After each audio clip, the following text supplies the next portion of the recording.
It's like God's way of saying, do not touch.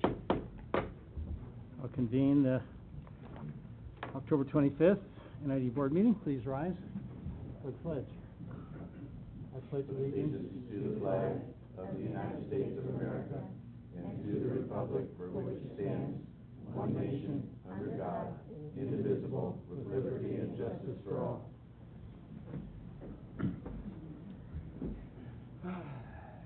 Okay, before we begin, I've had a request to pull consent agenda items 3 and 4, which are the quarterly investment report and the quarterly budget versus actual report. For discussion or just? For questions. Okay. From the board. All right. Yeah. Okay. With that,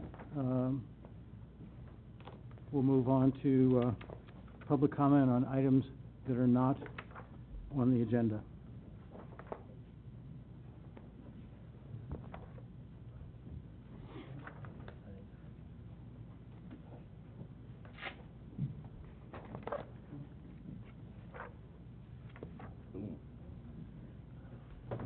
Morning, board, employees. Hope things are going good. I'm Mike Pasner, Indian Springs Organic Farm. Hold on. I forget. To start this thing, you push.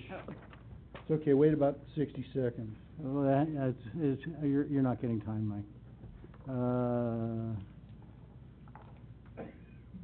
Well, set up. Enter. Which is it? I can't show you. I have to show you. Okay. All right. For I'm your sorry, Mike. personal It's all right. application, then return it to me, please.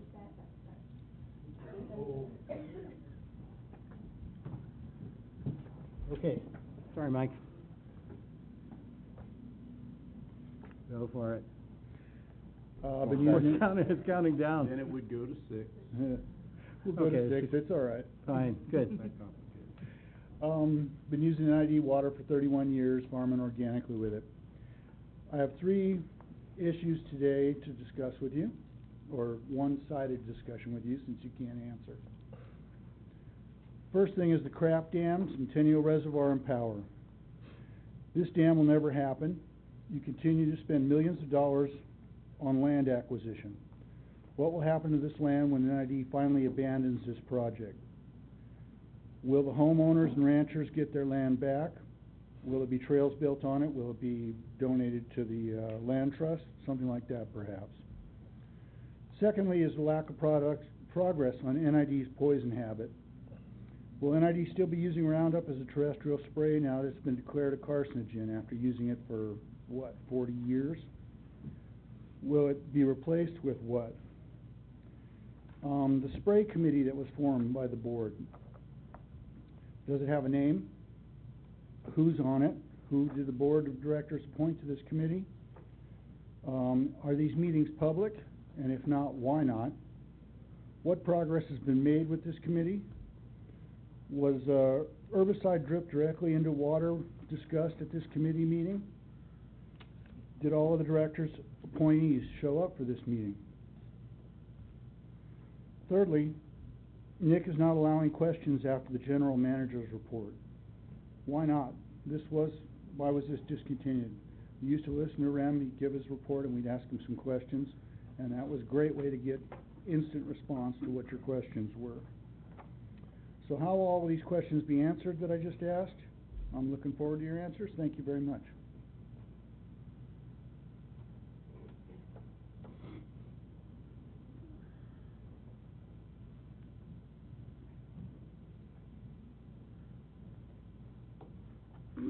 We're in the woods, Grass Valley.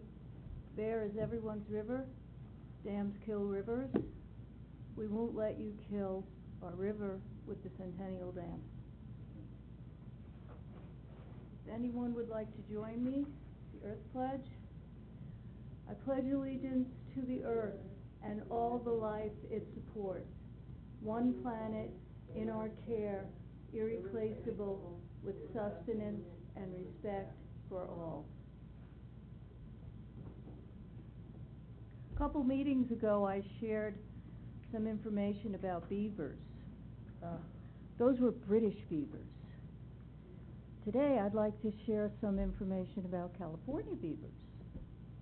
Ending the drought in the West will require rain, not too much rain, and smarter ways to collect and store that water. But something else that can help keep things moist, believe it or not, beavers. According to historian Water Deeply, a group of ecologists have a plan to help repopulate the central coast of California with Castor canadensis, the large beavers which once roamed the state in great numbers, not to be confused with their ancestors, giant beavers who were 7 feet long. The idea is that beavers are nature's hydrologists, engineering the way that water travels through the landscape.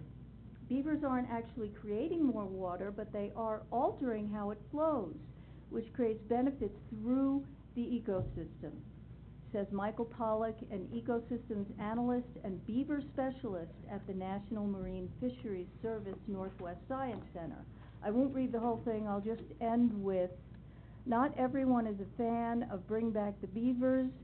Ecologists can't agree where they originally lived. They don't want to end up with an invasive species, but some scientists aren't waiting around for a consensus. The Yurok Tribal Fisheries Program is taking matters into its own hands, hiring humans to build their own beaver-like structures to mimic the rodents' beneficial environmental impact. It sounds like a damn good idea. Is that what beavers build? Hello? Is that what beavers build? What? Beavers build dams. Hello. Okay, then the other thing I wanted to bring is the American Rivers, which is a national organization, has put the Bear River on its top 10 endangered rivers. Number 2, only next to, only lower than the Colorado River, and the reason is because of Centennial Dam. Not a good reason to be number 2. Thank you.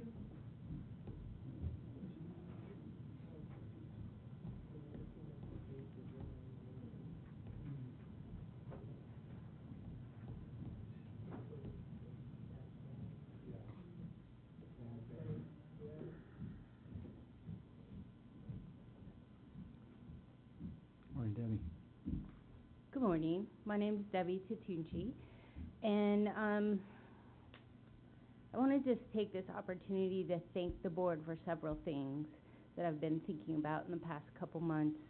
One, I noticed with no fanfare that you guys had men at the fairgrounds helping the youth set up their bedding for their pens and helping the 4-H leaders set up.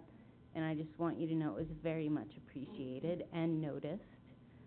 Also, I'm very involved with the BSN. It turned out great. The Barbara Schmidt-Millar Triathlon. Appreciate everything you guys do every year. I've been involved with it for 7+ years. And I don't think I've ever taken the opportunity to thank you. And especially this year, the guy who's the caretaker on the Cascade Shores side, I don't remember his name, but you know, I'm at the lake 3 or 4 times a week, and he's just like the best thing that has ever happened to that place. I gotta tell you, he's friendly, he plays music, on a crowded day he's there helping people park and just being so sweet, and it's the cleanest I've ever seen it, you know, on that side of the lake. The other side of the lake is always perfect and awesome, but, you know, this side has come up just like 1,000%. I'm a pass holder at the lake, you know, annual pass holder for a couple years. I use it all the time. I've also been following the development of Centennial since the very beginning, and I just want to tell you there's a lot of people out there that are for it. I'm for it. You know, I'm looking forward to it for a bunch of reasons, and, you know, when I come to these meetings, I just sometimes walk away feeling outnumbered, but when I go out in the public, there's a lot of people who are really for it. So I love the studies, I like the numbers, I like hearing how it's getting put together, and just, you know, want to encourage you to carry on. So that's it. Thank you. Thank you.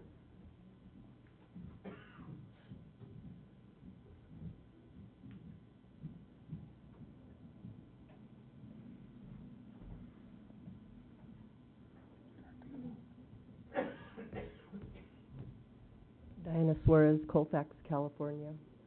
I'm glad that you guys have your supporters. I would say that I think you guys live in a bubble over here.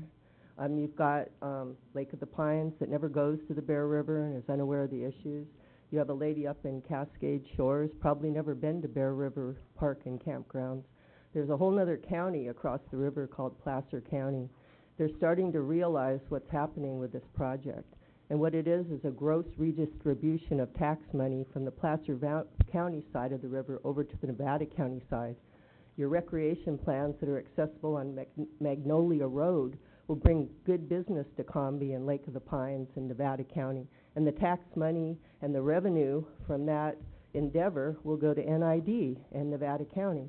Right now, Placer County enjoys revenue from Bear River Park and Campground, the group camp, the family camp, all that will go away, as well as the economic benefits to Colfax. I suggest that instead of everybody looking in their own little bubble, that we develop an overall view and look for the good of the community and the good of the country. Your project is fostering division between Placer County and Nevada County, and the people in charge at Placer County are starting to wake up to the problem. Thank you.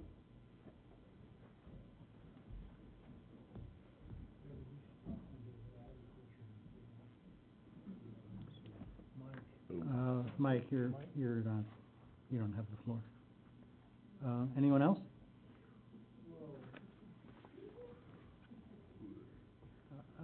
Mike was being rude back there. Anyone else? Sid?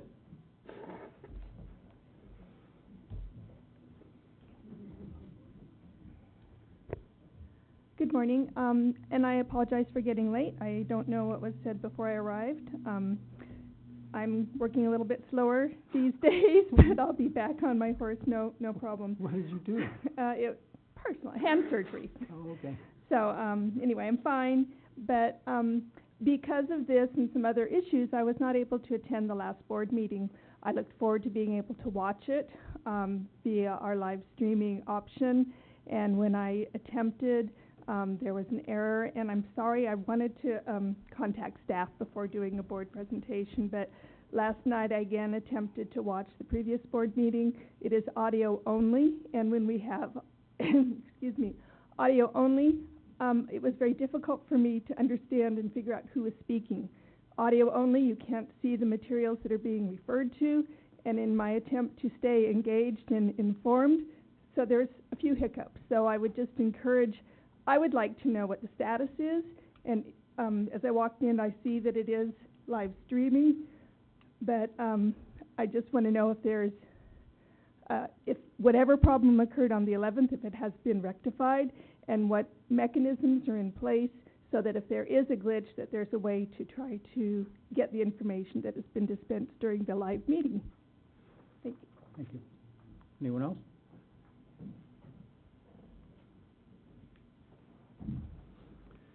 Okay.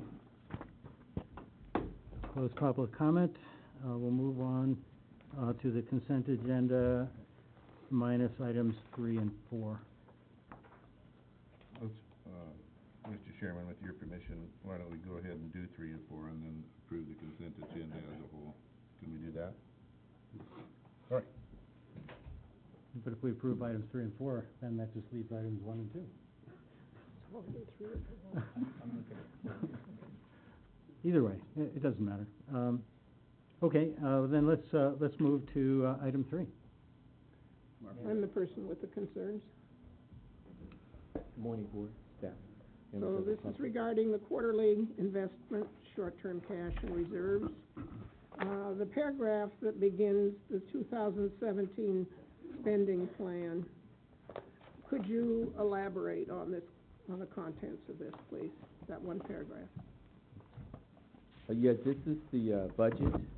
In our original budget, we did anticipate using 4.6 million reserves, And so the short-term forecast considers that. So the short-term forecast considers that we'll have enough liquid cash after we use those reserves. So after we use 4.6 million in reserves, we still will have enough liquid cash available. The problem I have is that I don't know the construction of the reserves at this point. And so it would be important to me to know which reserve funds you're going to take money from and what money is in there. That same report that I asked for after the last board meeting. It's definitely being reviewed. The reserves, if you look at the last page, these are the current reserves as of September. At which page? Page 505. In item 3? Yes, yes. So page 505, Okay. considering where we are, right now, September, these are the cash reserves for the 3 divisions. So you can see water, where we are at about 26.8 million, excluding the bond money. And you add the bond money in, we're at about 45. And you see where recreation is at about 1.3. And you see where electric is at about 50, a little bit over 50 million. So these are the actual reserves or cash where we are at the end of September. But in the process between now and the last time we looked at reserves, perhaps not in a quarterly report, but as a board item with an action connected to it, there were other reserve accounts that are no longer listed.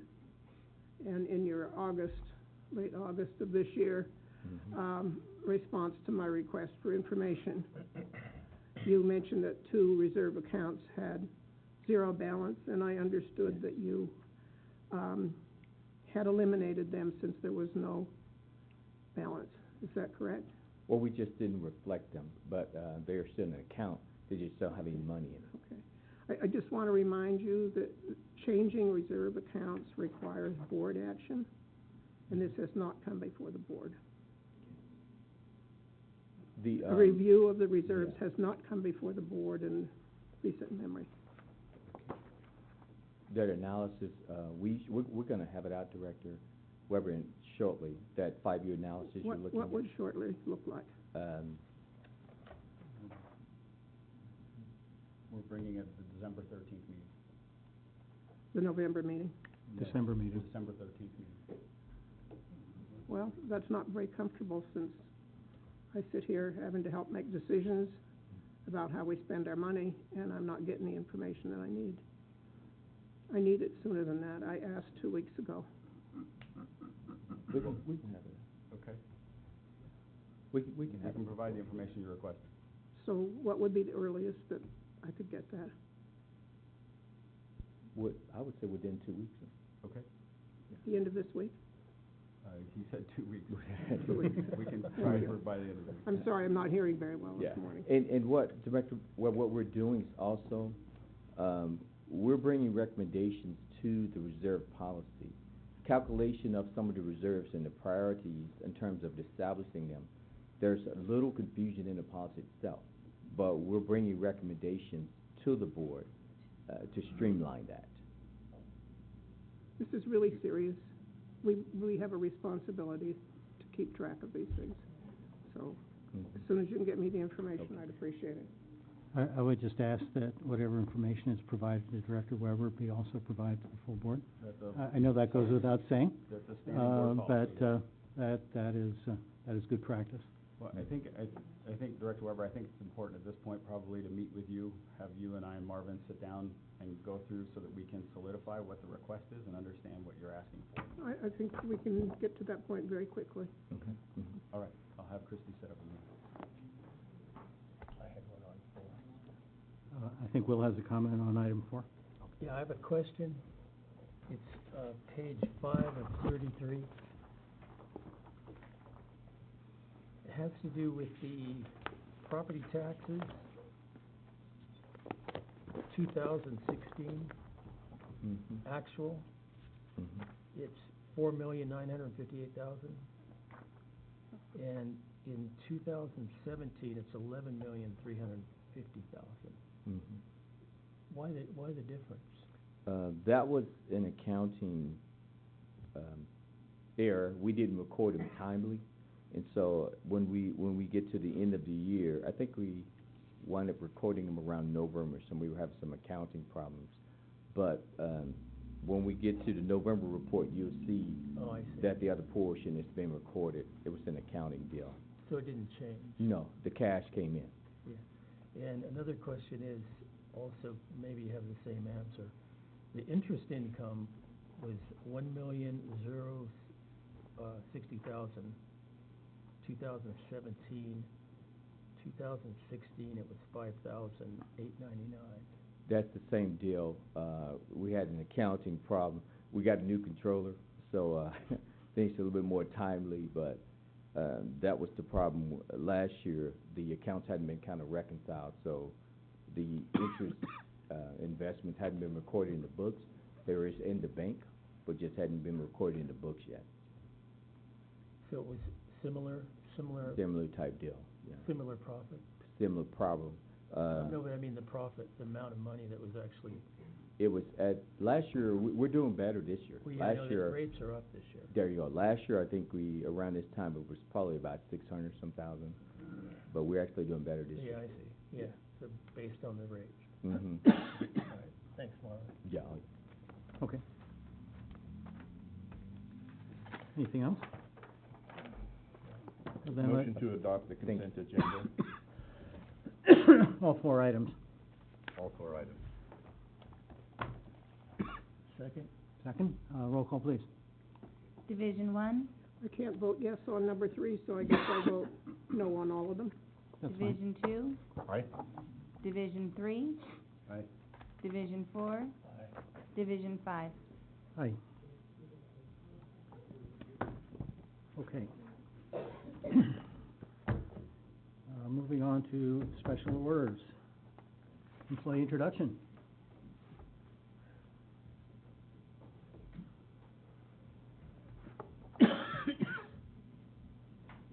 Good morning, Board. Aurora Tipton, Customer Service Administrator. It's my pleasure to introduce a new addition to our customer service team, Michelle Hoffman.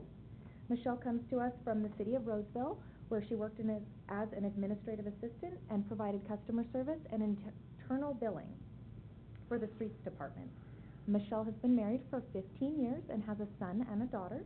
Her hobbies include biking, mountain biking, and hiking. Michelle is happy to be working for NID, and we are excited to have her. Thank you. Thank you. Welcome.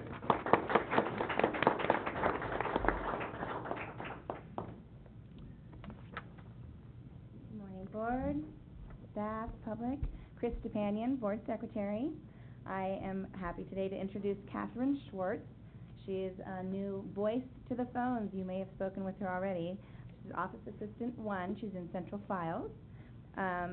Catherine and her family recently relocated to the area after spending several years in Indiana to be closer to her family.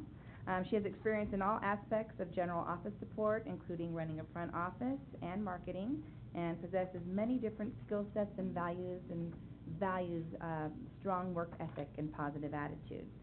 She began working with us as a temporary employee through Blue Ribbon Personnel Services this summer for the Recreation Department at the Orchard Springs Gate. And during that time, she proved to be a very reliable employee who takes pride in her work. And she has a great positive attitude and an eager willingness to learn new things. Catherine and her husband have 3 beautiful daughters, and her hobbies and interests include home improvement, crafting, and family adventures such as hiking, kayaking, and camping. So we'd like to welcome Catherine to the district.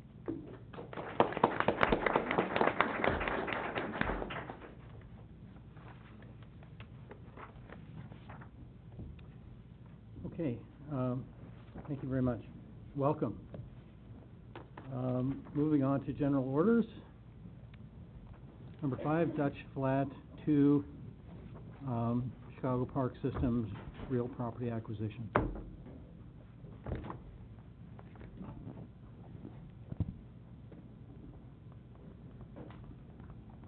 Good morning, board, public, staff, and I also want to introduce the PG&E representatives here today, Chris Gonzalez and Judy Peck over here.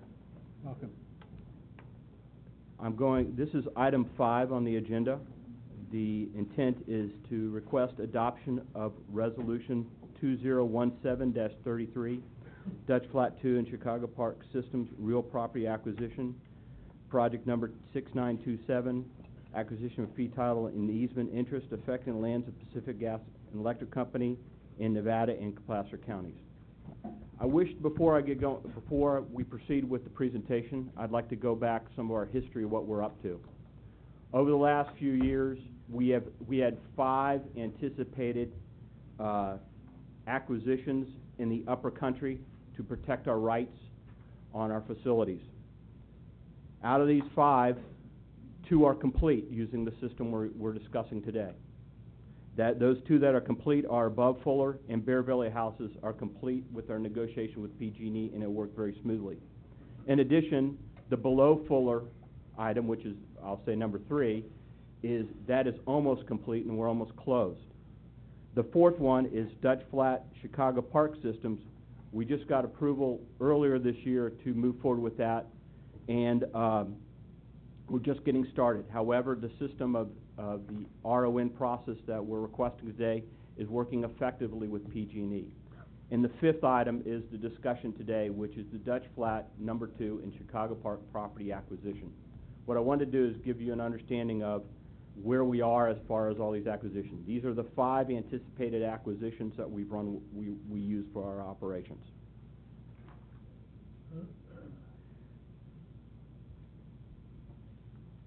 I would go over the recommendation of the parcels, but I feel it's best just to stick what's in writing because I probably would make an error. So the list on the staff report on page 1 of 3 is a list of properties we're looking as part of this resolution necessity. As part of resolution necessity we will have an introduction, conduits and project description, details of subject acquisition, comments and questions, and then board action on resolution. As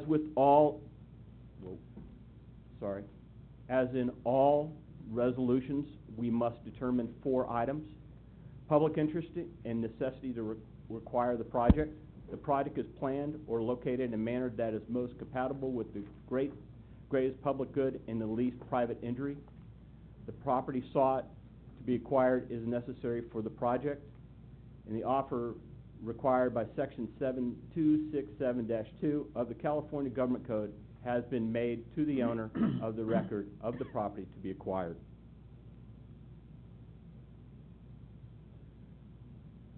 The property to be acquired is indicated in here, and I know it's small, but that gives you an idea of all the areas that were involved. We've been running water there for more than 50 years, and in essence what we're trying to do is gain our rights for our operations in that area.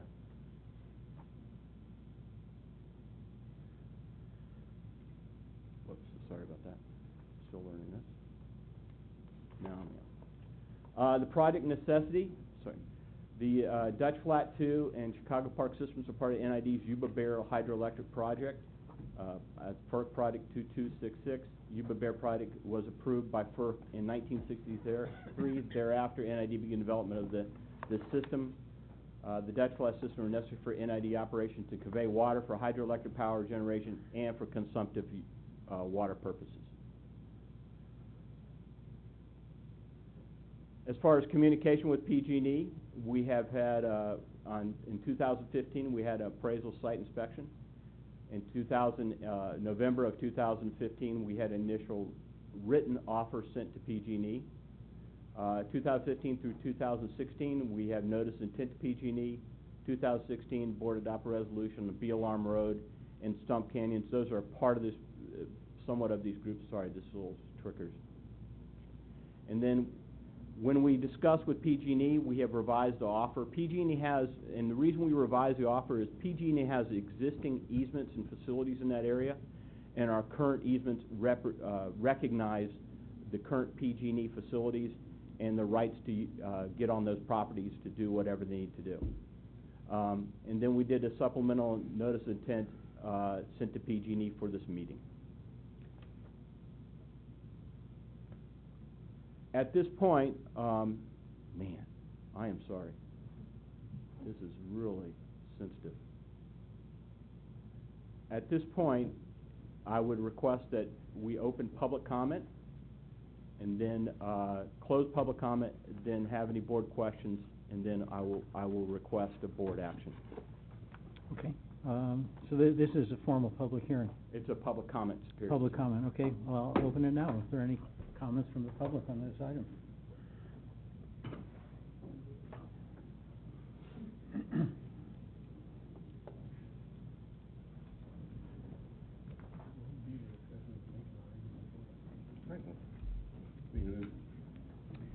Good morning, Ricky Heck, Grass Valley resident.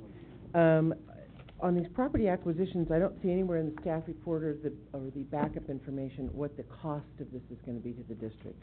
Can someone discuss that or tell us how much money are you spending? I think we're obligated to not consider that. Is that correct, Dustin?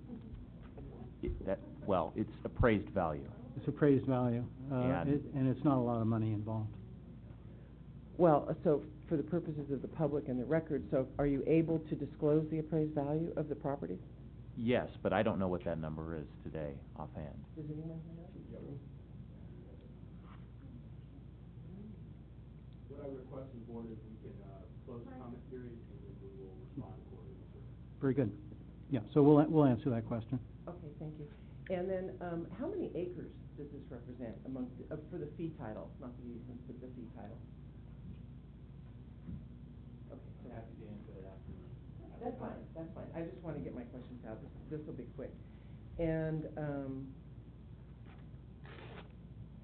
was this project something that PG&E approached the district on, or the district approached PG&E?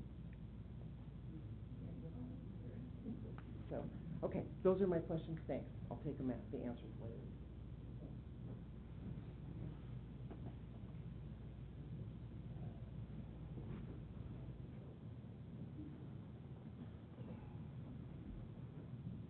Morning, Mike. Nick, could we bring that map back up and show us what dam that was, what areas are affected, and how that affects the new dam that you were proposing to build? So we can get an idea of where the location of those things are. It's all upstream. We'll do that when Gary responds.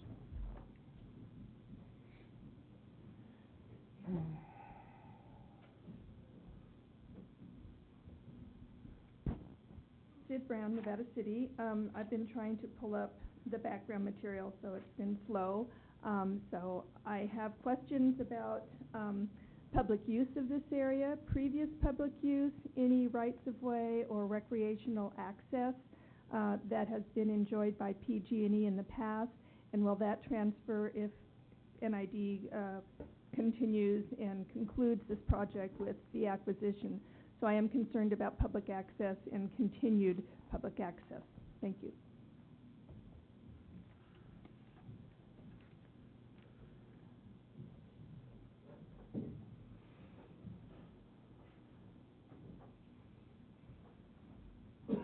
Good morning, board members. Alan Everhart, District 3. And I'd like clarification on a couple of questions. One, in terms of the public good, are any of these lands potentially, would they have been stewardship lands that would have gone into conservation easements? And if so, which ones were they?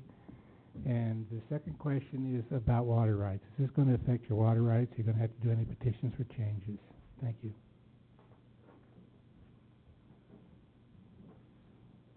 Morning, Mr. Gonzalez. Board, good morning. My name is Chris Gonzalez. I'm outside counsel for PG&E.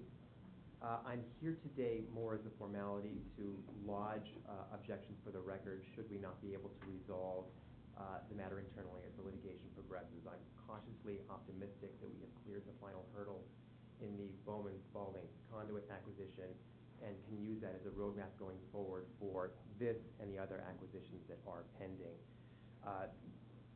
Similar to the objections that I've lodged in the past, to the extent that there is any FERC overlap between the district's acquisition and property that is within PG&E's FERC project boundary. We do believe we are obligated to appear here and lodge objections and to defend that FERC project boundary. That said, we've overcome that hurdle in Bowman Spalding. We believe that can be done here as well. Most of PG&E's concerns are operational in nature, making sure that we have reserved rights for the power lines and other facilities that PG&E has on site. There is one minor concern over a contour line reference in one of the exhibits that theoretically a high water line that when we map it out could theoretically encompass portions of PG&E's Dutch Flat number 1 powerhouse, if not the entire powerhouse. We know that's not the district's intent. We look forward to working with district council on resolving those issues so that the scope of the take is clear. And I have written objections that I will leave with district council. Okay. Thank you very much. One more, I'm sorry, before I forgot. I just meant to specifically call it out. It is in writing. My apologies. One of the retained rights that PG&E would like that I don't believe has been previously discussed in the party-to-party interactions that have occurred so far is a retained dredging right in the afterbay that the district is looking to acquire in fee. We would need to keep that dredging right to make sure that we can clear out the area around PG&E's Dutch Flat number 1 powerhouse for safety. In the Dutch Flat afterbay? Correct. Okay. Okay, that's a reasonable request. Yeah. Thank you. Thank you.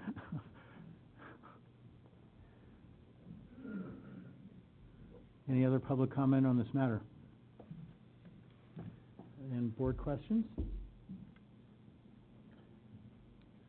Well, like the gentleman said, he's cautiously optimistic, and so am I. I think any of these remaining minor obstacles can be overcome. Yeah, I have a question. Gary, on page 2 of the staff report, top of the page, the Dutch Flat 2 Chicago Park systems for water delivery and power generation were developed by NID. Were they not developed by NID and PG&E? That is correct. Okay, then I think that needs to be corrected. Yes, ma'am. Thank you. Okay. If it's okay, I'd like to close public comment, and I'll respond to the comments. I just have one comment. Am I correct in thinking that this project is in fact required by FERC as part of our ongoing FERC interactions? There is that interpretation, yes, sir. So right now, Article 5 and Article 27 of the General License FERC requires owner to have possession of or have access to the facilities necessary to effect the license. So there's two ways to go. PG&E could give us an easement over the property, which they have decided that is not in their interest. They would prefer to do revocable license or transmit the property in fee, and that's something that we, the two organizations, have agreed that this is probably a better way for us to move. And then should PG&E request, PG&E then can ask for an easement from NID, which we're more than happy to give to PG&E. So this issue, ownership issue, really came to light during the last FERC relicensing? It actually came to light as part of the settlement with the bankruptcy settlement. So to protect our facilities from their conservation easements, we needed to start to acquire these properties or acquire easements over them prior to them being transmitted to putting a conservation easement over the land. Okay. So to get back to Alan's question, some of these lands are parcels that are covered under the Stewardship Council agreement. And what we're trying to do is perfect our rights to this land prior to that transaction? That's correct. Okay. Gary, would you like to respond to those questions that were answered? It would be my request to the board to close the public comment period. Oh, I'll close the public comment. We're on to item 2, and thanks. I think I've got all the comments, and I'm going to walk through them. The cost for a property is a little under $10,000. The reason is it's rural and everything else, and currently district facilities occupy it in the operation, so we already encumbered the property. We're just trying to clean this up. The amount of acreage is I'm going to walk this through because it's not as straightforward as I'd like it to be. Currently, the district wants fee ownership for about 54.37 acres.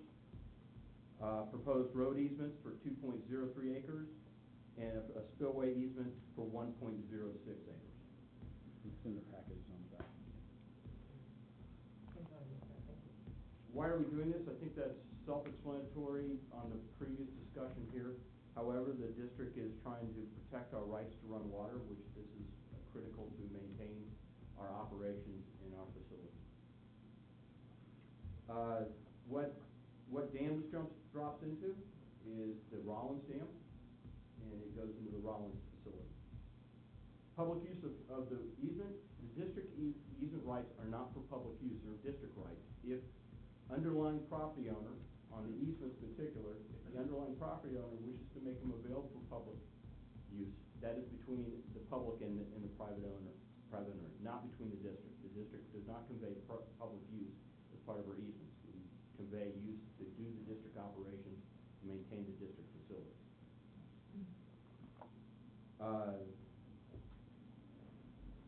Excuse me. I think we discussed the Stewardship Council. In the water rights, we have adequate water rights to run water through this area. We have run water through this area for over 50 plus years. Okay. At this question was, do you need a change to the water rights? No. Sorry, Alan, I didn't get that specifically. I apologize. At this point, I think we have addressed all the comments on this item. And it's the request of the staff to approve a resolution number 27-33 for the imminent moving forward with this process as described in the staff report. I still have a question, please. Do we need to change our water rights? I didn't hear your answer to Alan. The answer is no. No. No, we do not. Thank you. Okay. Any other board comment? No? Motion to adopt resolution 2017-33, declaring necessity and authorizing eminent domain proceedings for the acquisition of real property for a public project known as the Dutch Flat No. 2 and Chicago Park Systems Real Property Acquisition Project. Okay, roll call please. Division 1. I'm sorry, I'm just sitting here thinking you didn't answer all the questions, Gary, did you? I thought so. Ricky Heck's questions about acreage? He did. He did. Okay, thank you. Sorry, I'll vote yes. Division 2. Aye. Division 3. Division 4. Aye. Division 5. Aye, and I look forward to working out all the kinks with PG&E. How much money? Okay, good. So that completes that item.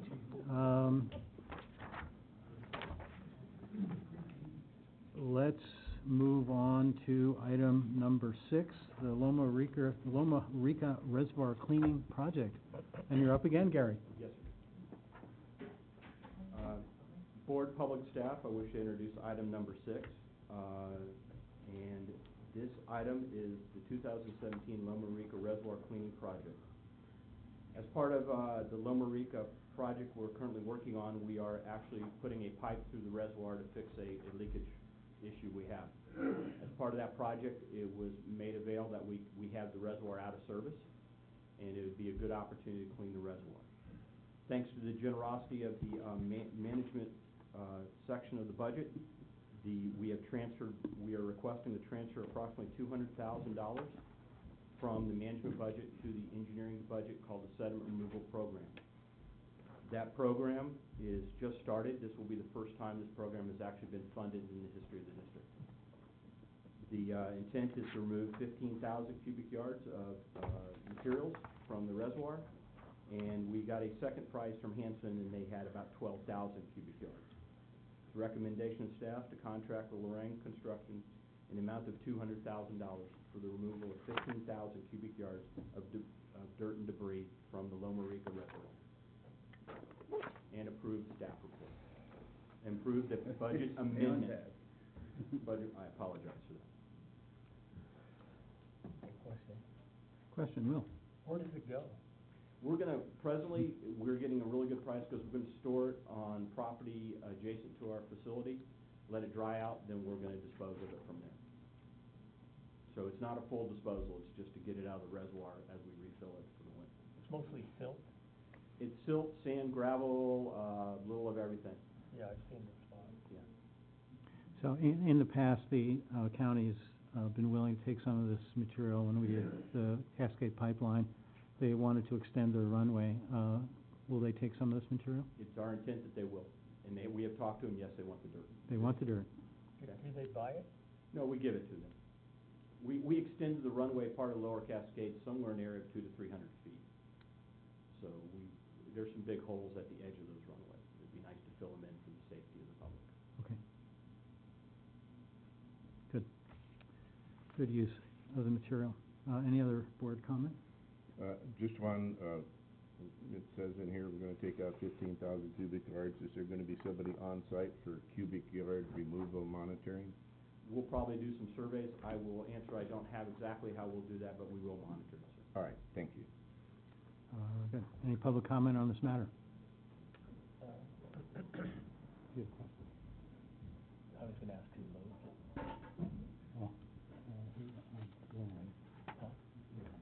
John Bowles, candidate for Division II. I would just ask Gary, what does that 15,000 yards represent in total capacity of the reservoir? What is the percentage? I remember, I think, excuse me.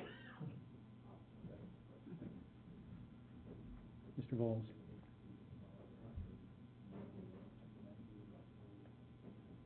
The current reservoir has 98 acre feet, and then I would say that 15,000 cubic yards, although my calculator's not there that well, but I'd say it's maybe 2 to 3 acre feet of material. Okay. I apologize, didn't have that specific. So it represents 1 to 2% of the volume of the reservoir? Which I think, is a direct answer to Mr. Bowles' comment. Okay, good. Any other public comment on this matter?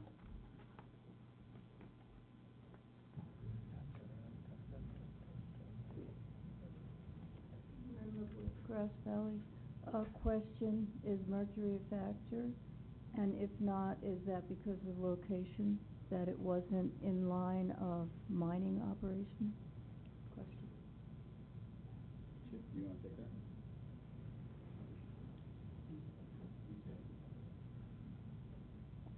Yeah, good question. The Chip Close Water Operations Manager. The Loma Rica Reservoir is basically a man-made facility that is being fed by a man-made canal system that is not tied into the Bear River Arm where a lot of the mercury and hydraulic mining concerns are at. We did sample some of the sediments in the silt and didn't find high levels of mercury, so we're in the clear on that particular constituent.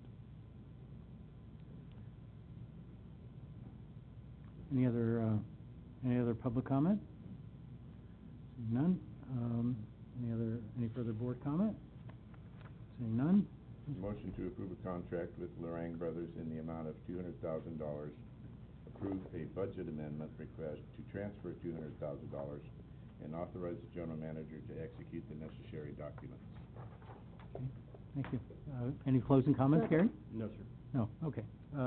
Got a motion and a second. I think there was a question? No. No.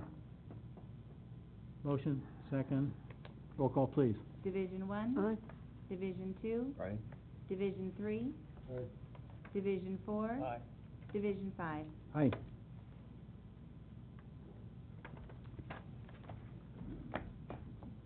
Okay, Gary, you're gonna be here all day. That's what they pay me. He is, yeah. You better be. Bad comment. If this is okay, I'll move forward to item number 7. Yes, item number 7, Orchard Springs Campground Store Replacement Project. Okay. Board, public, and staff, before I get going on item number 7, I'd like to introduce Bill Litchfield. He's our contractor on this project, or he is the proposer on the contract. The intent of this item is to approve a contract for the Orchard Springs Campground Store Replacement Project, FATR number 2023. The project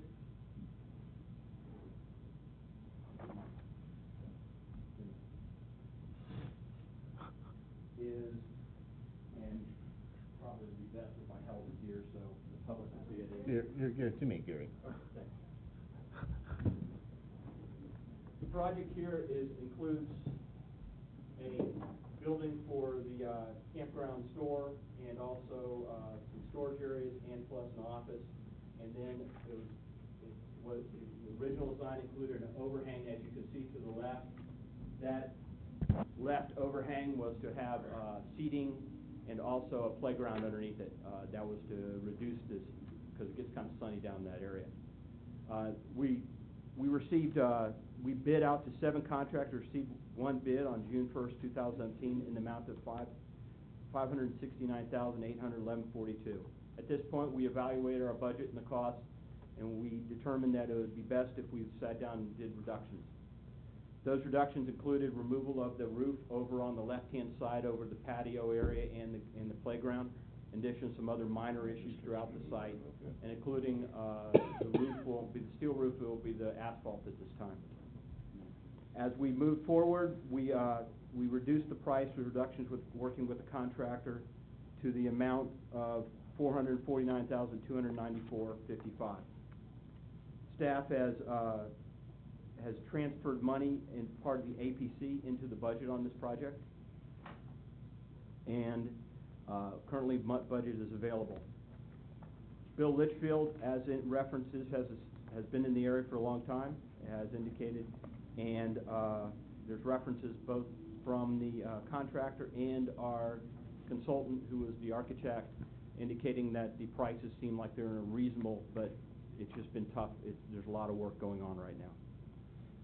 So at this point, staff is recommending a contract with Bill Litchfield Construction in the amount of $449,294.55. We have had done 2 other projects with Mr. Litchfield, the kitchen remodel downstairs and the windows for the downstairs areas. Both projects we've been satisfied with, and it is the recommendation that we proceed with this contract. Funds are available on this project.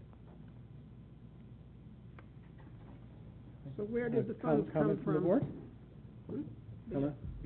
Where did the funds come from?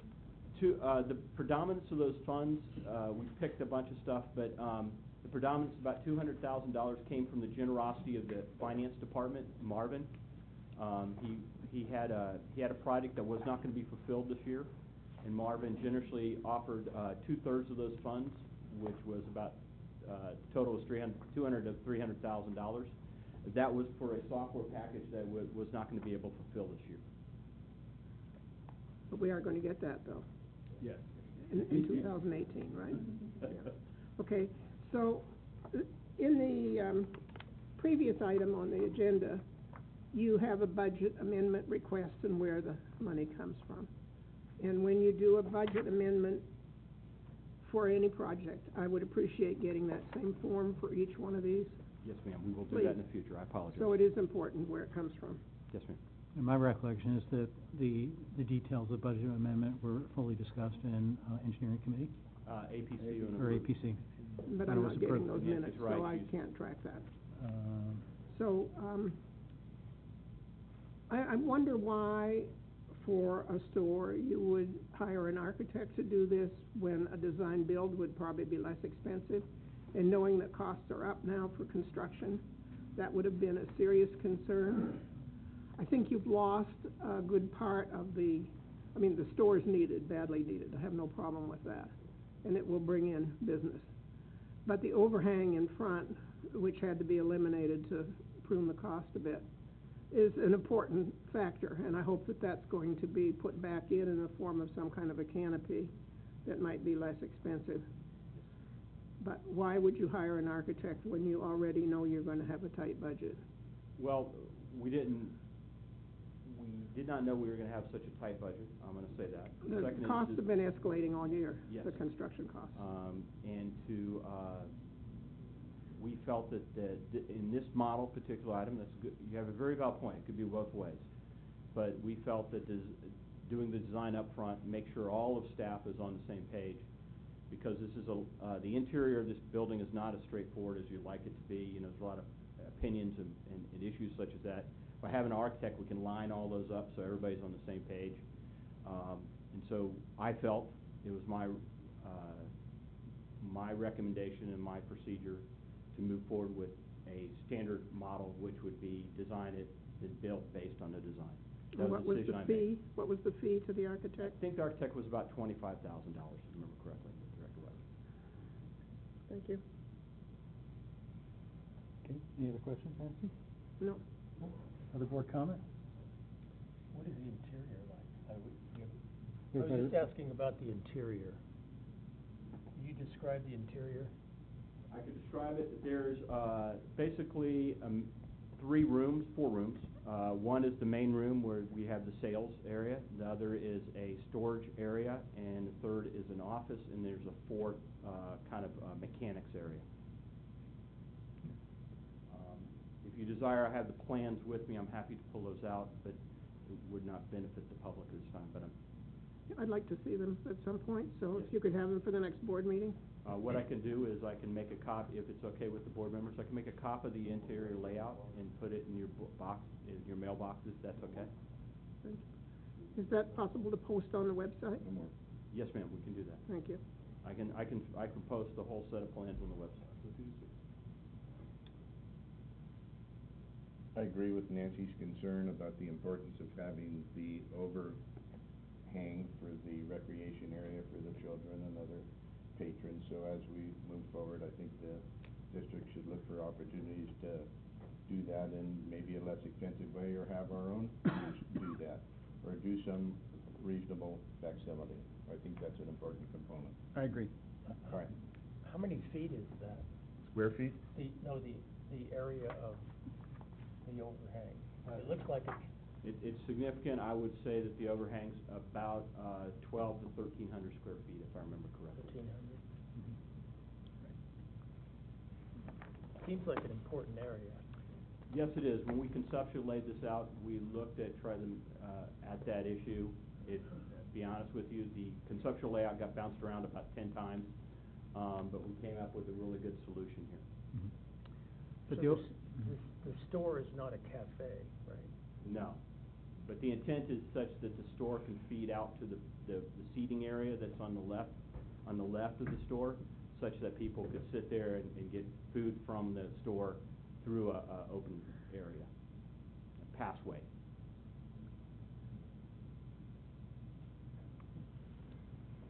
Okay, public comment on this matter. I see Ricky standing.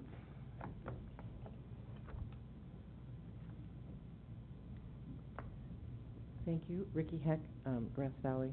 How many square feet is the building, not including just the overhang, but that's enclosed? 900. How much? Gary can answer it. A little under 900 square feet. Yeah, why don't we take that at the end as public comment? Okay, 1 second. So that's almost $500 a square foot for that. That seems crazy.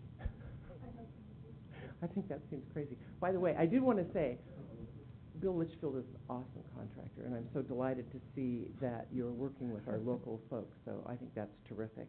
But boy, oh boy, $500 a foot? That seems excessive, really excessive. And are the infrastructure improvements already there? Is the water, sewer, those kinds of things already in place? Okay, thank you. That was my comment. It just seems really high. Sorry, Bill.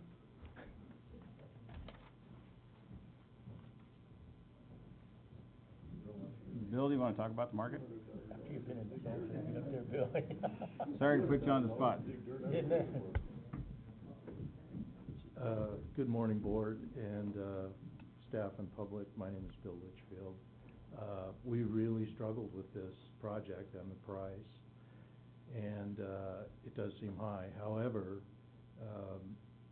it has the same facilities you would have for a 10,000 square foot store. We had to provide a bathroom.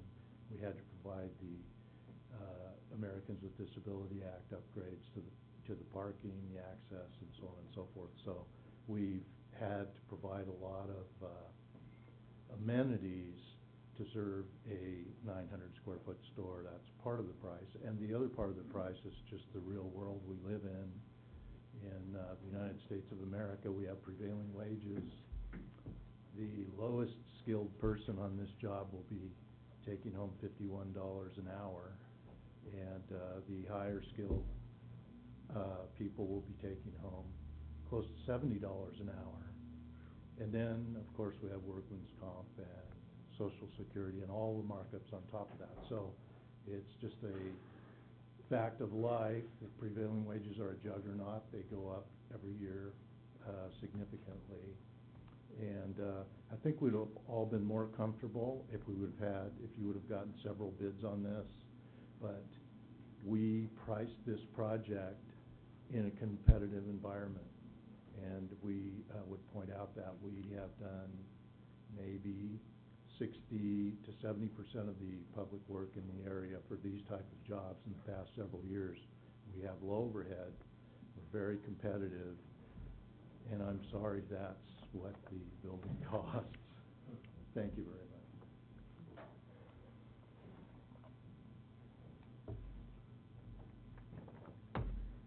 Any other board comment? No, I just say that the fact that there was only one bid really says volumes that everybody's so busy. And, you know, it is what it is. Unfortunately, yes, sir. At this point, it's the recommendation of the engineering department to approve a contract and the recreation and engineering department approve a contract with Bill Litchfield in the amount of $449,294.55 for the construction of the Orchard Springs Campground Store replacement project. I think Ricky had some questions. Did he answer? Or are you okay? I think they were answered. I think they'll answer. Okay. Yeah, I thought so, but I apologize. Okay, good. Then I'll entertain a motion. I'm going to add to Gary's dialogue and authorize the general manager to execute the necessary and appropriate documents. So moved. Second. Second, okay. Roll call, please. Division 1, I'm gonna say aye, and I'm doing this because I know this store is needed, that it will be an income producer and the recreation needs that money, but I'm really not happy in the way it was handled. But I will vote for it, so it's aye. Division 2, Aye. Division 3, Division 4, Aye. Division 5. Aye. Thank you, board. That does me. Okay. General manager's report. Good morning, board. It's my pleasure to report today on our current storage is at 184,181 acre feet, roughly 69% of capacity, and 120% of average.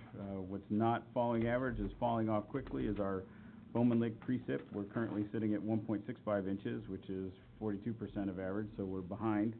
But, you know, we'll see how it picks up next week, right? It's supposed to rain on Friday. Other news, last week as part of our, yes, sir. How does the carryover match up to our desired carryover drought discussion? We're doing very, very well. 40,000 Yeah, acre feet so above we're our minimum? well above our normal carryover, yes, by 80,000 acre feet. 80,000 above our. Yeah. We're not in a state of drought at this moment, but just that is that benchmark. We are not in a condition of drought. 80,000. Correct. At our last board meeting, we had the audio hiccup, and so as part of our practice, should that happen again, when we reset the system, it came right back. So if it happens in the future, staff will request a recess for a few minutes while we reset the system so that live streaming can catch up with its audio. But it's woven together and it's available to the public.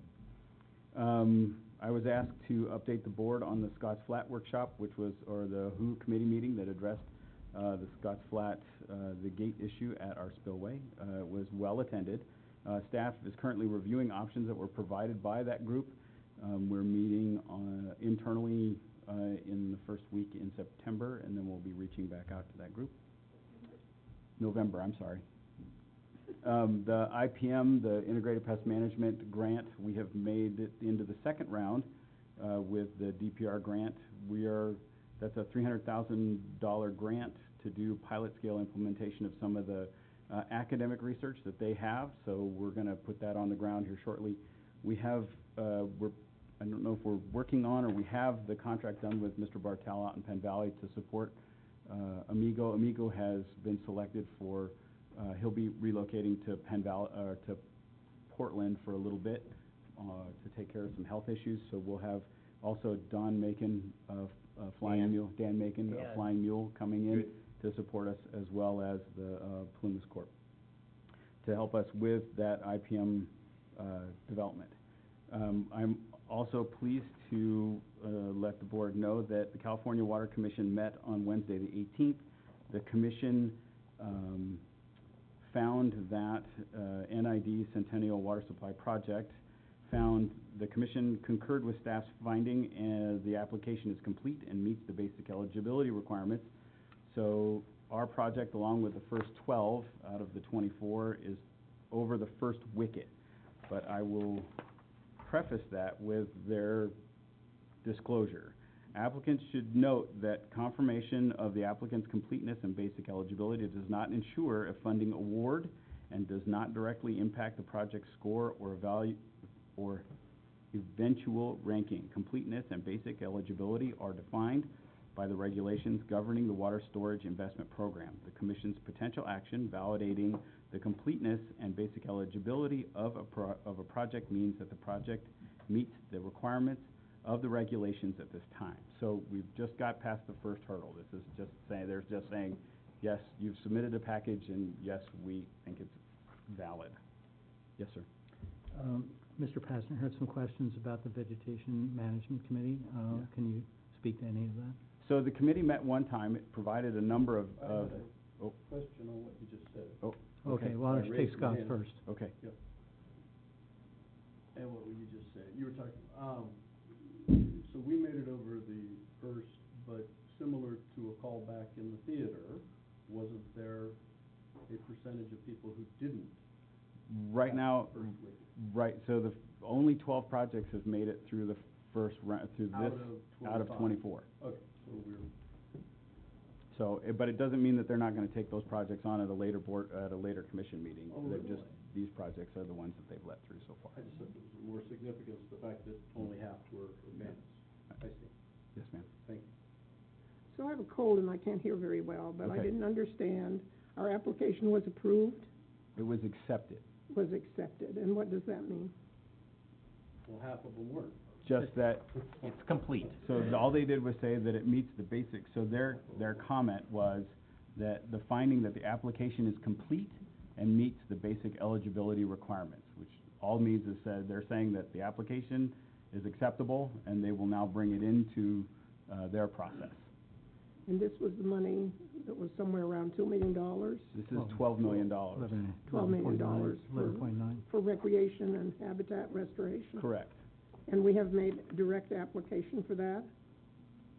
We have made, I want to know what is binding. Nothing. Nothing. Okay, Absolutely nothing. thank you. Mm-hmm. All right, so to Mr. Pasner's question, the working group met one time. We had all the board representatives with one exception. Director Weber's representative was not present.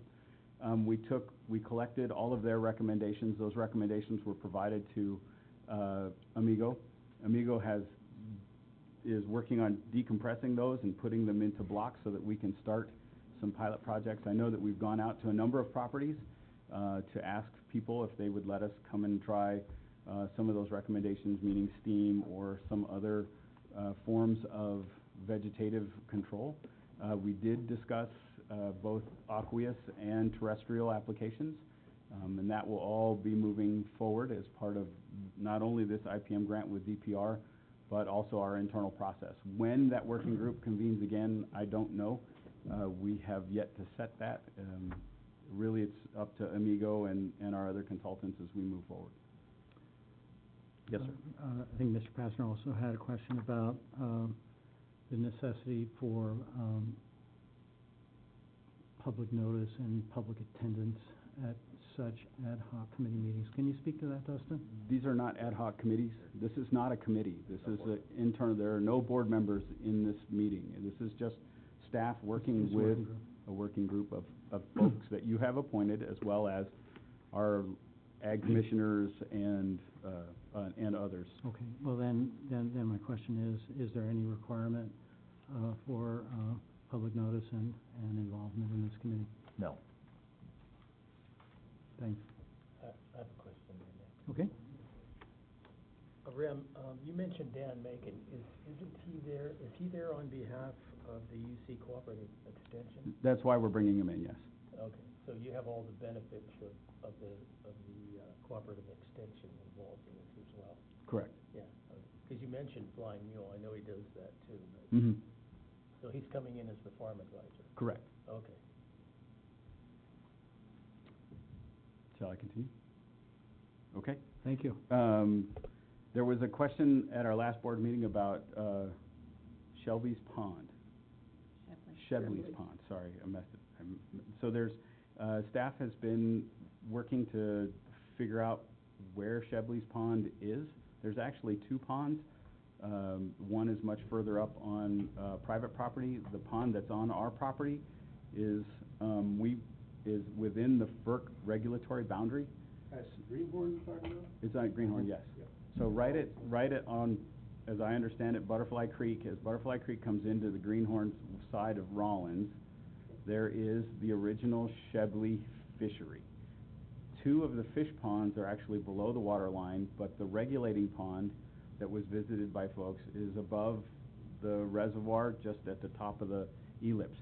That pond isn't on any of our maps, so currently we're trying to bring it into the map. I've also asked hydroelectric staff to look into our historical Historical Preservation Management Plan that is required by FERC to make sure that this facility is either in it or not, and that if it is, what regulatory requirements are around it, and if it is not, what kind of latitude do we have in terms of the facility, as it is regulated by FERC, not open to us to just designate as well. But just to let the board know that we're working on it, and we're trying to move this forward. We submitted 2 letters of support for Sierra Streams Institute for work that they're doing in terms of developing management plans, both in the upper division and in the lower division around Scotts Flat. Also, we've wanted to report back that Yuba County, as you may remember, that when we were talking about the notice to acquire property, Mr. Biznet's property, the item came up that Yuba County was looking into 2 wells that belong to Mr. Biznet to supply water to portions of Yuba County, and that there was a concept at the county level of taking over the operations of our Smartsville facility. The wells that Mr. Biznet owns have been found by the county to be unsuitable for this plan, and so staff is comfortable with the fact that it's highly unlikely at this point that we won't be able to divest ourselves of the Smartsville plant, partly because of the RCO, but also because there is no other solution there. But suffice to say that we have had good conversations with Mr. Biznet and Mr. Brady in terms of realigning the Maven Canal and getting the water supply to the plant protected, as well as meeting his needs.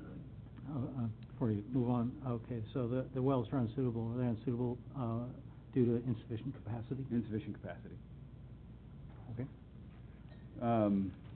The Chicago Park Controls work is coming along with some difficulty. We're working internally with staff to try to deal with some consultant/contractor issues that we have in terms of the wiring of the switching gear there. And so we're going to continue to work on that, but you will probably hear about that shortly. The Willow Creek construction project down in Placer County that was part of our tax sharing agreement, that project is roughly half complete, and we're continuing on. The Bear River Pines pipeline project that we executed last year, the paving is now complete, and that project is done. We are, as Gary mentioned, we're pulling the polyethylene pipe through the Loma Rica outlet, lower level outlet at this point, and that will take care of of the DSOD's concerns about the pipe. We have we've slurry sealed the Table Meadows project, and we're at substantially complete. We should be done with Table Meadows shortly. And then regarding Hemp Hill, we're just now beginning our fish surveys. Those will begin on Friday, and we have also started to look for additional pricing for the CEQA work that will be required as part of the removal and or remediation of the Hemp Hill facility. That, I believe, concludes my update. The fish surveys are required by Department of Fish and Wildlife? So we submitted our second round of Prop 1 grant funding request to CDFW, which was granted, had a number of small projects within it. One of those components was to start conducting fish surveys in Auburn Ravine, both above and below the facility. Those will be required as we prepare the CEQA document for the facility, as well as for monitoring pre and post any project that's there. Yeah, how far upstream are those surveys extending? Are they extending up to the cataracts? All the way to the cataract. The way where? All the way to the cataract, to Chaparral Falls. There's cataract, impassable cataract. At 23 point. Arguably, Gold Hill Road, I think. Or Chaparral Road, whichever you choose, yeah. Okay.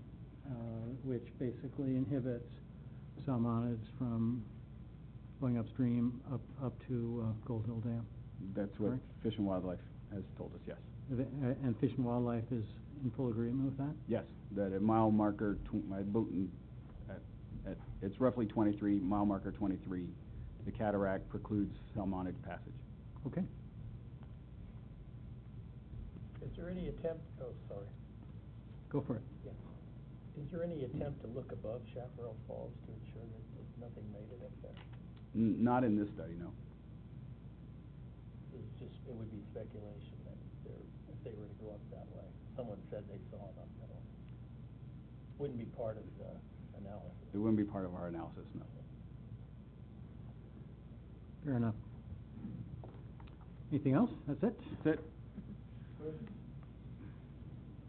Dustin, please respond to that.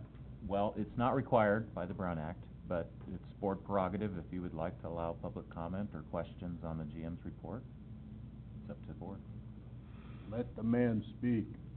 Please approach the podium and keep it brief.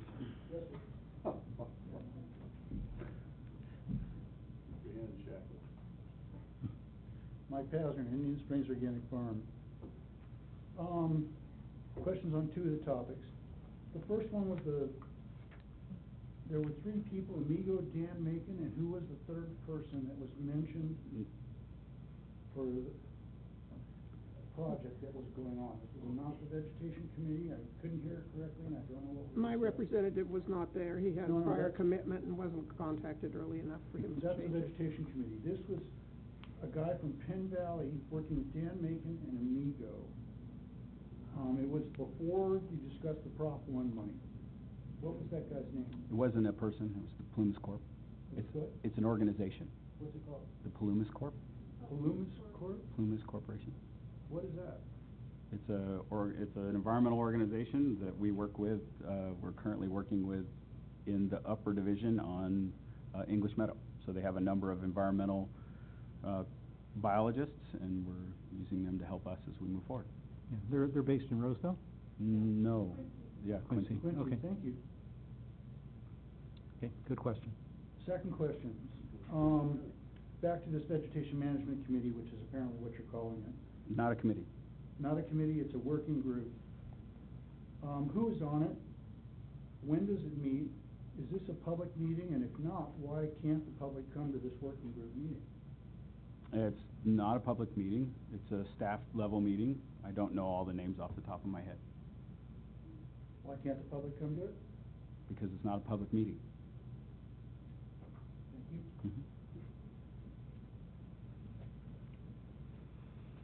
Thank you. Okay. Thank you, Rem. Any board of directors items or reports? You can start at your end last time. I'm going to start at Scott's. Thanks. I'm starting at Scott's end. You're starting with Scott? Yeah. Okay. So, I have basically 3 items. I am on the WHO committee, and we did do this WHO committee meeting in the evening over the Scott's Flat thing. And after the fact, I had an idea that would be a solution. We had took a lot of input. I thought people's idea of a pass card was rather elitist, or to have only the bicyclists be able to access it. It seemed elitist, and I'm a bicyclist, but that didn't sound like real public access. My idea solution was driven by the whole package. Part of what we're being held to is dam safety stuff that has resulted from the modern world and the terrorist attacks that do occur at different places in the world.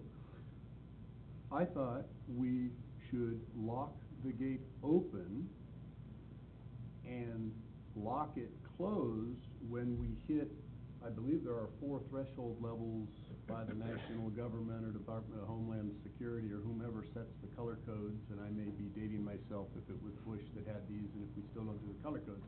But the idea being if we hit orange, we close them and lock them. Other than that, lock them open. Monitor what effect the fence on the upstream side would have to keeping the jumpers off. So that was just to kind of fold in the Homeland Security, which kind of drives into our FERC, which Keene had alluded to that we're being obliged, so go with it. And no reason to take the gate down, just lock it open, but lock it at certain times designated by these higher levels of authority that are dictating that we have to have security. So, seemed logical to me. I throw it out there. That was, I know your meeting. If you would bring that forward, I don't intend to be at the future meetings unless it was a committee, per se. Yeah. Second issue is, I'm a native Californian. I have childhood friends, one of which lives on Centerville Road off the Skyway up in Chico. And you go to the covered bridge up there, and it's a beautiful neighborhood he lives in. And he has oft, don't know if it's legal or illegal, but we've oft gone down to the creek in years past and swum with salmon in Butte Creek. Mm-hmm. It's totally cool. Steve told me, really? So we go down there and you boom, they're there cruising around. It's pretty cool. And then I recently was made aware of why it's such a robust population. Saw a study that came out, and it's the spring run of Chinook, I guess, because we're doing this in warm weather. So it's funny. And in general, I understand everybody's absolute condemnation of dams, but life is lived in the gray zone, and the absolutes, if life was so absolute, right or wrong, wouldn't it be simple? We wouldn't really need to use our brains. And with that, it turns out the reason those salmon are there that I've even swum with, which is totally cool, just like we're trying to bring them up the Hemp Hill or wherever we're, up the Auburn Ravine, it's because of PG&E reservoirs at 5,400 feet and a series of canals and manipulation of the water that makes it cold enough for the, I believe that UC Davis has studied it, it's the most robust run of the Chinook salmon. Probably those dams in the mountains there above in the headwaters are probably attributable in a paradoxical, I agree, in a paradoxical fashion, but that allows it to be such a robust run on that Butte Creek. So just funny, something I'd been a part of, witnessed to in life experience, and then to find out later, snicker if you will, it's a fact. And the point I'm making is absolutes tend to be inaccurate. You also have to allow the caveats and the opportunities where things are proper. Really nothing to do with Centennial because there are no salmon in the Bear River, but just as a discussion of dams being condemned at every turn. And then the third thing I wanted to do was read a letter. I meant to type it up, but maybe I could, as a board member, get our board secretary to later type it up for me. Nobody cares, but when I closed my office, I actually lost my ability to do my word processing. I've got that computer upstairs with a fabulous printer that was from the office, and one of these days I'm gonna sit and get that working. JR's grimacing at me, you're such a neophyte in the technology. But what I can do is load it onto my other one downstairs, but then I have to scrub it out because my email stops working. So I just, on this one, let's not go through that. But I would like to read the letter. Would be addressed to Rem Schersinger from, W.S. Miller, MD, but I was gonna say resident and customer, but I left it as Director, NID Division 3. Rem Schersinger, I write this letter as a commendation for Douglas Hobbs. He's an engineer in the engineering department, title. NID recently completed the BEP project in South County. This is a wonderful infrastructure improvement that has a large impact in South Nevada County. Repeatedly, I have heard from my constituents that Doug Hobbs did an excellent job organizing and orchestrating the completion of the roads. You trench all these trenches, you better fix the roads, and it became a big encumbrance. Through his attentiveness to the impacted neighborhoods' concerns, the local citizens felt heard and a part of the solution. Amongst the many positive comments I've heard, and they were many from different groups, different homeowners groups, an example would be one received from Rich Phillips. And I paraphrasingly quote, when everyone around him, Doug, was losing their heads, Doug showed an uncanny ability to keep his. Lodestar is quite pleased, and everybody's copacetic, yeah. Doug, you did an excellent job on this. The homeowners groups are quite satisfied. I thank you for your continued high level of work on behalf of the district. Sincerely, W.S. Miller. So, could I get you to type that and put it in his file, or? Thank you, Scott. Yeah. Right on. Oh, thanks, Doug. And, of course, Mrs. King and the whole department. Doug did an amazing job. Nobody's happy. Everybody's got their concerns. And they all thought, boy, he's such a level-headed guy who could listen to us, and we came up with a solution. Great, thanks. John? Well, Rim and I took a field trip yesterday to confirm some of the features of the Cheveley Pond complex. During the course of that field trip, we took an extensive walk up the Butterfly Creek Canyon, which we both found to be extremely beautiful. And there is evidence of lots of infrastructure that was poured, a lot of concrete poured a long time ago that's since come apart from the upper pond that led to the upper pond, lower pond, and pipe work. And so I don't know whether that parcel is for sale or not, but we did see some survey tape in the neighborhood that might indicate that somebody's been in there surveying the parcel. So as we move forward, if that parcel comes up, I think we should have a look at it. It's a critical piece of watershed in a very significant canyon that is dramatic in the way it goes from a meadow environment into a deeply incised and very steep canyon. So with that, and the pond proper, Cheveley Pond proper, the last time I was in there was 45 or 50 years ago, has filled in significantly through the pond succession and eutrophication, which is a natural process. But over the last 50 years, there's been significant rain/Q events in that canyon. So there's a lot of fill-in in the reservoir. It's not as big as it used to be. That's all. Go ahead, Scott. So Mr. Pasner had a comment, and indeed, Rollins is the dam, right? We're talking about Rollins Lake? Mm-hmm. Yep. And your other question, if we don't build Centennial, it's all watershed stuff, areas, just like he's talking about. Sometimes we buy properties, right, because it insulates the terminal reservoirs where we're drawing water from on the existing structures. I think it was you that asked at the podium earlier about what do you do with the properties if you don't build a dam. Yeah, there's still watershed, and we already own a lot, and we often look for opportunities to buy property around the watershed. So that we can protect it. One more feature that I noticed while I was in the canyon. I saw the largest madrone tree that I've ever seen. which was huge. It was approaching maybe 150 feet and 3.5 to 4 feet in diameter at the base. It's been there for several hundred years, and there were actually quite a few of them in the canyon. Very dramatic area. Cool. Anything else, John? No. You're good. Cool. Yeah, I just have a short talk here. Recently, I attended the Placer County Farm Bureau meeting and dinner. Greg was there, and Scott. And I did buy a lamb. And he did buy a lamb. On my dollar. It was, he lassoed it, put it in his car. The Anderson family. But anyway, it was sold out well in advance, and it was a great time. The music was a bit loud for a while, so I had to use my plugs, which I'm using now.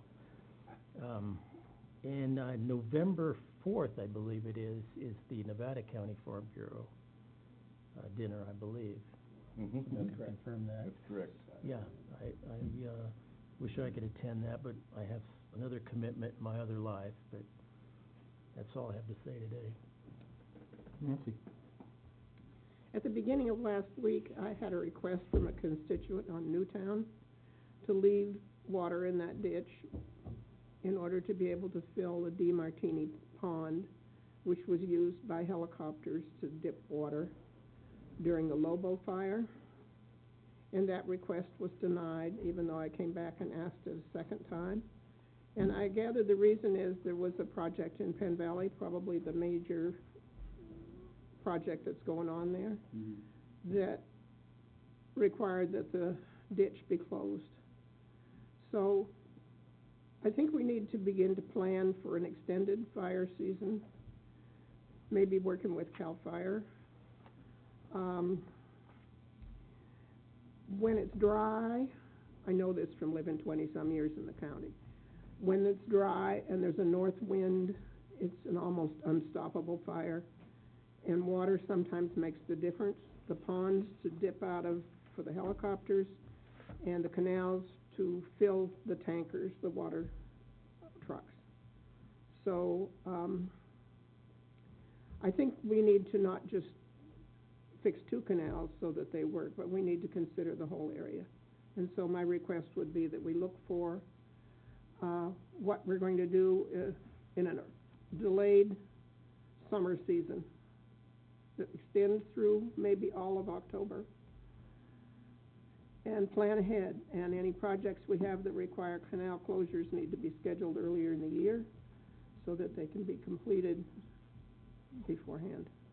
So I think fire, in anybody's mind living in the county, fire is the single most awesome threat that could ever happen to you. So, and we certainly are aware of that now. But that would be my request. Okay. So I went to, with Scott, we had the Scott's Flat Gate closure meeting. There were about 80 people attending. Every chair was filled here. There were people standing. Everyone was heard. It is my people were asked to leave their contact information. And so the purpose of this is to set up a communication system with the neighborhoods and with the community that uses the gates, the bikers, the hikers, all of those people. And there are 2 neighborhood associations, one on each side of that gate. Only one of those was represented. There were quite a few people there from Cascade Shore side. There is no contact list for the Scotts Flat side, but I have some of that, and I will get it. I just have not been able to get that done yet.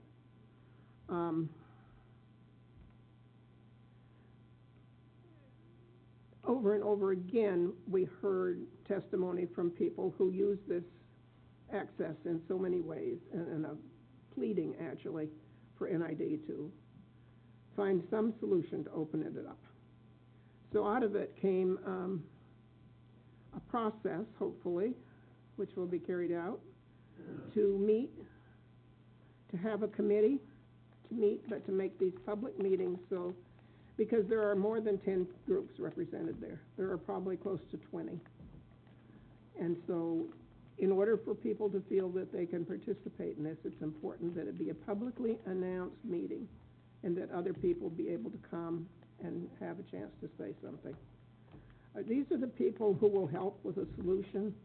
They're not all the enemy. In fact, they're probably never would ever put a couch or go poo on top of the canal. You know, you're punishing the wrong people. So I will be following that, and I would like to be notified when the meeting is, because I want to be there too. Thank you.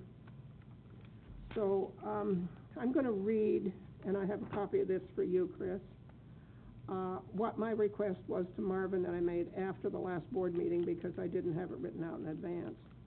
Please list the reserves, the criteria for funds to go into them, and the purposes for which each reserve can be used.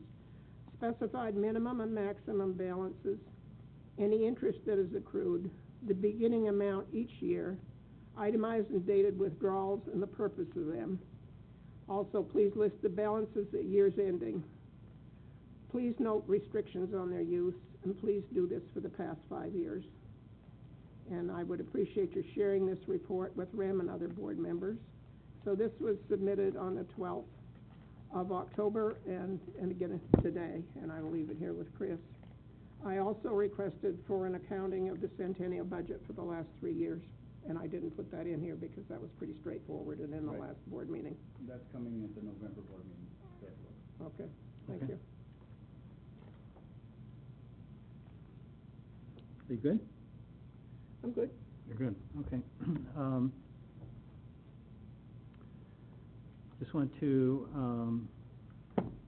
note that this year the district did extend water in the canals, certainly in the Penn Valley area, the Tar Canal and the Tunnel Canal. Got an extra, basically an extra week of water to keep those canals wetted up to address some of the fire issues. The canals were wetted up until last Wednesday, and then we got an inch of rain on Thursday. Good timing. We planned it that way. I know, we always do. We always try and end irrigation season right at the first rain, and it's uncanny how it seems to happen. So we did do that. I wasn't aware that the Newtown Canal was out of service during that time, was it? So it was. Only 2 canals were left in service after the 14th, which is our normal shutdown.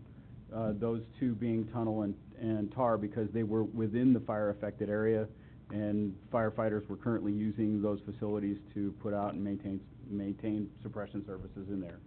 The Tunnel Canal was taken out of service just like all the other canals in the system, but we had maintenance activities that are going on. So when, it's my understanding, I was not here, when the Newtown request came in, we'd already shut down the Newtown. We're busy working to try to bypass it, and weren't able to fill the DeMartini Pond. Had we been in a different situation, I don't see why we would not have taken care of that. But certain situations just didn't. But the Newtown Canal is a year-round canal that services the Lake Wildwood Water Treatment Plant, and so under normal operations, there would always be water in the DeMartini Reservoir. Was it down now simply because we approved a cleaning contract on that pond? Great question. The DeMartini Pond is a flow-through facility, so as long as there's water in the Newtown, the pond is getting its supply. The DeMartini Pond stayed rather full. There are many other ponds around there that we utilized for the helicopters to dip in that, yes, were lower than prior to the fire. We ramped up the Newtown Canal to nearly 100% during the fire in hopes to keep extra flows heading down there and keep those ponds full. And then at the closure on the 14th, the closure of the irrigation season, we had to cut the Newtown Canal back for a bypass facility. There's still water flowing in that canal, but it's a minimal flow to keep our winter customers in water and the water treatment plant at 100%. We're unable to provide any excess down that canal beyond that date because of the pre-planned work. And that's the reservoir cleaning work that we... This is Headworks, the diversion facility area that was flooded out in last year's flood. So the normal operation is to keep that full whenever the canal is running, and that canal runs year-round. That's correct. And I did get a call from a few customers out there who had concerns regarding their pond. I went out and touched base with them one-on-one, to see if there were options we could get them some extra water. Unfortunately, due to the low flows of the canal and the fact that they're not normally a wintertime customer, their box was high and dry. I did touch base with them and see if there was a hardship, and basically she said thought she would make it till the next year, but thanks for trying. Okay. Well, I want to thank the district for continuing service during that week. That was a big help to the community, I believe. I find it interesting that Scott brought up the project on Butte Creek. I'm very familiar with Butte Creek. Butte Creek is a classic study in salmon restoration, and a whole lot of money. And I see Dustin nodding his head. A whole lot of money, public money, has gone into removing irrigation diversion dams on Butte Creek. However, Butte Creek's water comes from the Feather River Basin as part of PG&E's DeSable project, and PG&E has announced that they want to discontinue the DeSable project, because that was one of the very first projects that PG&E completed. Facilities are well over 100 years old, and they want to discontinue the DeSable project. And this has basically inspired a round of howls and protests that, oh no, PG&E can't stop diverting their water from the Feather River into the Butte Creek for environmental purposes, and PG&E may not take out any dams on Butte Creek. And so it's kind of a reverse situation. Interesting. I don't know how it's going to be resolved. I will announce that on November 2nd, I will be presenting a forum on Lake Centennial Project at Lake Wildwood. It will take place on November 2nd at 7 p.m.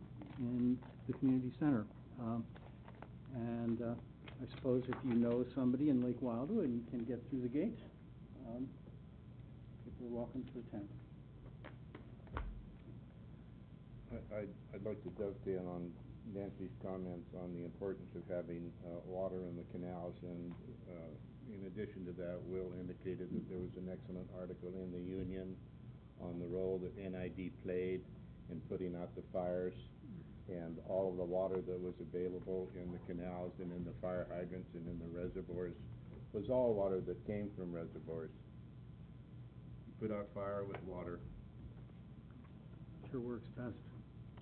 Okay, is there any public comment on items to be considered in closed session? There are a number of closed session items, so we're not done today. Hearing and seeing none. Adjourn the open. So a minor's in. We don't need that. Okay. It's all you.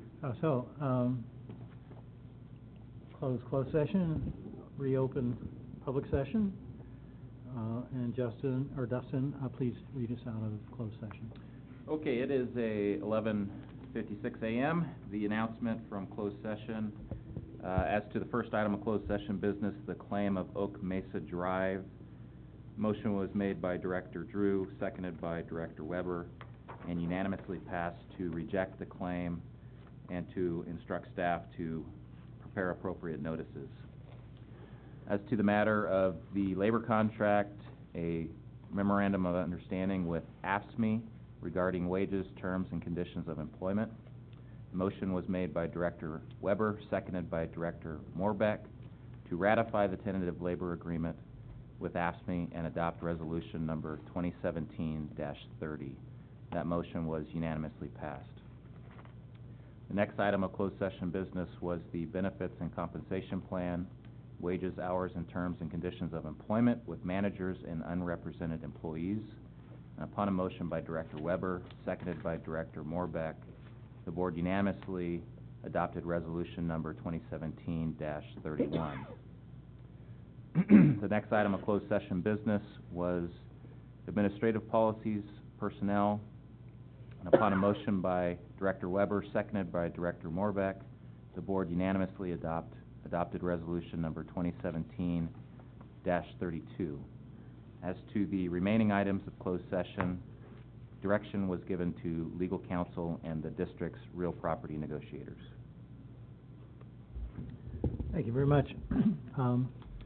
I'll close the reopened public session and adjourn the meeting. Thank you.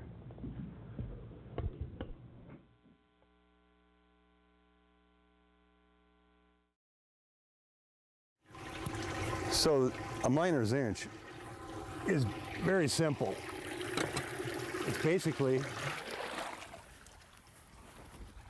a 1-inch hole cut in a board that is put into a box that's cut into the berm, and we need to have at least 6 inches of head pressure.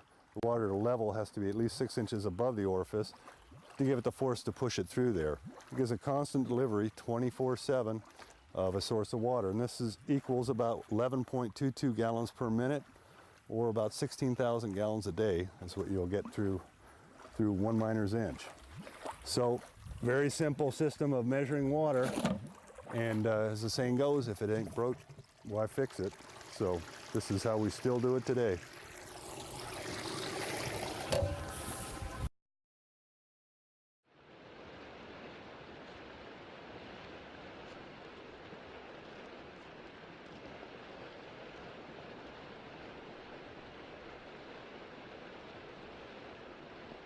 Hi, I'm Tim Crow, Assistant General Manager of the Nevada Irrigation